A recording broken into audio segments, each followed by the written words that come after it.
It was a normal day for Charlie, but something was off. Husk seemed off as he was sitting at the bar. Usually he would give his witty comebacks and just, be himself, be all cranky, but he didn't seem like that. He just seemed sad. As Charlie would say, "What's wrong?" Husk would say, You don't want to know.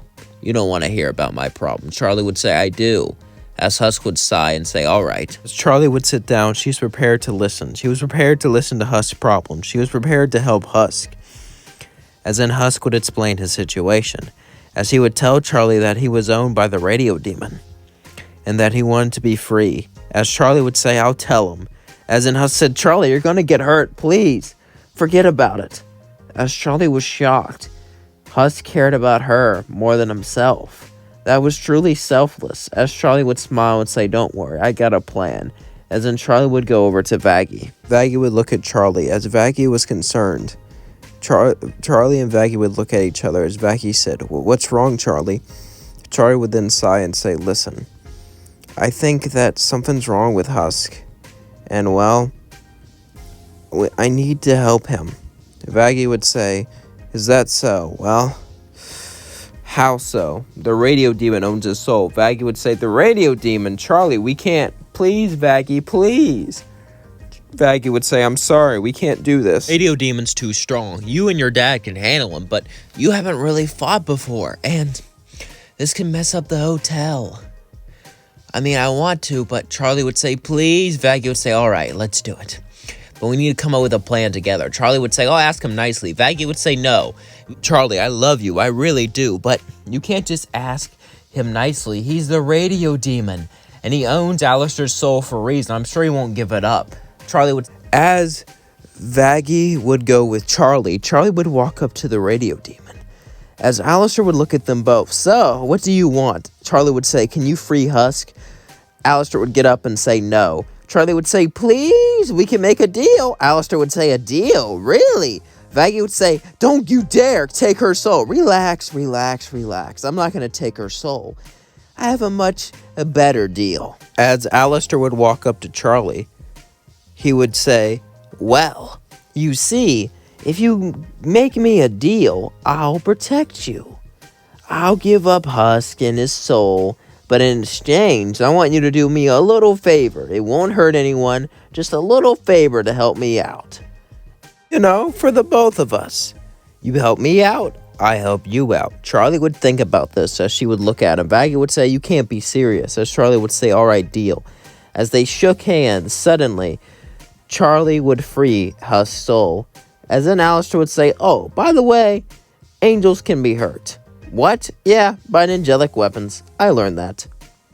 Anyway, I decided to tell you because, well, I already got the deal. And besides, if Adam comes, that will be a kind of a rush." As in, Alastor walked down. As Charlie would walk up to Husk, as Husk said, "What happened? I feel freer." As in, Vaggie and Charlie would smile as Charlie said, "I freed you, Husk." His heart started to flutter as he's never felt like this before. He's never felt like someone actually liked him, like someone could actually do something for him like this. Now, Husk wasn't like Angel. He wasn't like so used to people not caring about him that he shut himself off. But even for that, he was still surprised that someone would do this for him. And he started to get a crush on Charlie. After all, she already looked kind of nice, and she had an amazing personality. But now, the fact that she's so kind, it really made Husk like her. As Charlie said, "So what do you think?" Husk would say, "Think about what? What are you going to do now?" "I would like for you to stay at the hotel, but I understand if you want to leave." Husk would smirk and say, "You know what? I'll stay." Charlie would say, "Really? Yeah. Thanks, Charlie." Charlie would say, "No problem." As she walked off with Vaggie, Husk would smile, and he would start to fall for her. But she already had a girlfriend, a partner. Husk got jealous as he slowly became sad. He should have been happy being free. He should have been happy with his newfound freedom, but all he could think about was being with Charlie. All he could think about was being with the woman who saved him, the woman that he was starting to fall in love with. But no matter what he did, no matter how he thought, he just couldn't get her out of his head. One day, Husk would be sitting down, alone, frustrated, as Angel would walk up to him and say, "What's up with you, sourpuss? You've been so distant recently." You barely even call off my advances. It's not even because you're not into them anymore. What's going on? Husk would say, I'll tell you what's going on. I'm in love. And she won't love me back, Husk said as he sighed and laid down. Angel said, I'm sorry, you got rejected? No, I didn't ask her out, but she's dating someone. Oh, well, you know she's not Polly? Well, I think, but hang on. You didn't ask if she was Polly or if she was willing to date someone else? Well, no. Why is that kind of a thing you ask? Suddenly, Angel would just flick Husk's ear as he would say, hey, you never know nowadays. Besides, I'm pretty sure she might like a guy like you. Besides, who is she dating? Well, Charlie's dating Baggy. Angel would then say, wait a second, you're in love with Charlie? Say, please don't tell her. Angel would say, I won't. For a kiss? Husk would say, are you serious? Give me a kiss, or I'm gonna tell them. Husk would sigh as then he would kiss Angel, as Angel kissed back and said, have fun. I'm sure you two will be happy together, as he walked out. Husk would sigh as he knew he needed to tell them, but how is he gonna do this? How is he going to make this work? They are probably going to say no, but he had to try. Husk would then walk to Charlie. As Husk, well, he felt lonely. He felt like he needed someone, and most of all, he wanted Charlie. However, he knew this probably wasn't going to go the way he wanted. As he walked up to her, he said, how are you doing? Charlie would say, I'm doing great, Husk. Thank you for asking. You've been seeming a little down. Husk would say, I have, because I love you. And I want to be with you, but I know you're with Vaggy, so I just want to tell you that. Charlie began to blush as he said, what? As Husk would say, just, yeah, as then he walked down the stairs and walked out. Charlie was so confused, and she couldn't believe this, that Husk liked her. Charlie would then walk to Vaggy, as Vaggy would look at her and say, what's up? Charlie would go, Husk loves me. Vaggy would say, what? Well, did you let him out easy? Yeah, I was just kind of so shocked, and he walked away, and I kind of like him too. Vaggy was shocked that she was ready to walk out, but then she looked at her and said, if you like him, maybe we can try something. Charlie would say, don't you like girls? Yeah, but you can date us both. We'll give it a try. You'll go on a few dates with him. All right? Charlie was so excited as she hugged Vaggy and said, thank you. She said, all right, but I'm your favorite, okay? Vaggy said, giving her puppy dog eyes, as Charlie laughed and said, yeah, you're my favorite. Charlie then walked down to Husk, as Husk looked up and said, what do you want? As he sighed, Charlie said, yes. What do you mean, yes, I'll date you. Let's go on a date right now. Husk looked at Charlie. He was shocked. He couldn't believe this. He couldn't believe she would say yes. Vaggy's cool with it? Yeah, she's cool with it. Let's go. As Husk smiled at Charlie, they both held hands and started to walk out. They both felt so happy. Be together, so happy to love each other, so happy to be there for each other. As Charlie and Husk walked out, they began to see the world in a new light. As Charlie started to fall in love for Husk, and Husk only felt his love for Charlie grow. As they were both in love with each other, they both cared about each other, and they both wanted to spend the rest of their lives together. Both of them were different. True that they had different goals in life. They had different personalities, but opposites attract. And what they had was special. What they had meant something, and what they had was true love. As Charlie would date Vaggy and Husk at the same time, and they would love each other. Vaggy wouldn't love Husk since she likes girls, but Husk would love Charlie, and Husk would learn to grow into this relationship. However, all of that would be threatened by someone called Adam. As eventually the day came where Adam and his exorcist came down, things happened like in canon, but this time Husk, Charlie, and Vaggy would all fight together, trying to protect each other because they cared for one another. But Loot would start to attack Vaggy, as Adam would get to Husk and nearly destroy him. As Adam would use his power to start throwing Husk around, he would laugh. Look at you, some pathetic cat.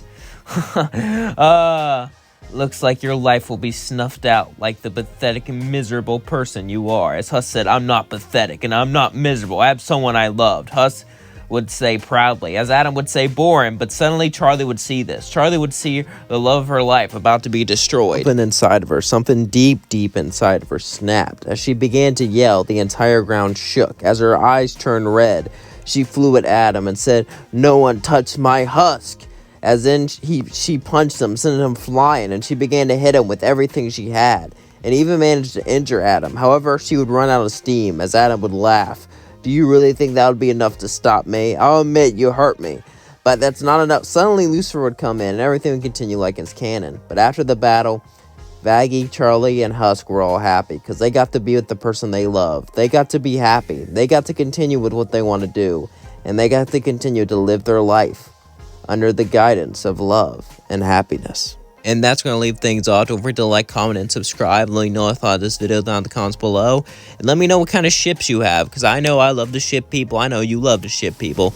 What has-been ships do you have, and what has-been ships are your favorite? Please let me know in the comments. I would really appreciate that. And yeah, I heard that Season 2, Season 3, and Season 4 are all confirmed. So I hope you're all excited about that. I don't know why. Maybe because, like, Amazon Prime really likes their has-been, which makes a lot of sense. But it might end at Season 4, because why just those numbers, you know? I don't know.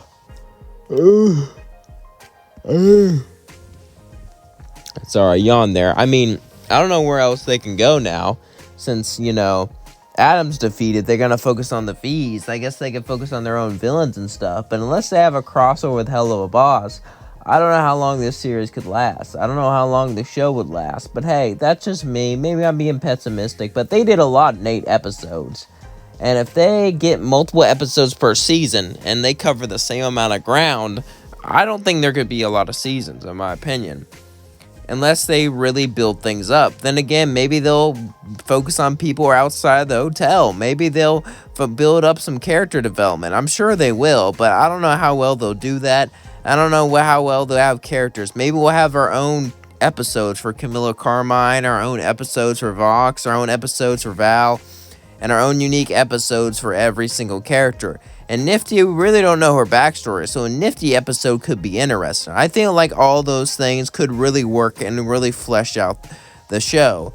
The main plot points that we know of, though, are the V's, who are going to try to take over all of Hell, and Alastor, who no one knows who owns his soul. However, since Lilith was shown in the show, it's assumed that someone owns his soul. But Alastor's going to try to betray the hotel, try to defeat the person who owns his soul, and try to use Charlie to do so in the process.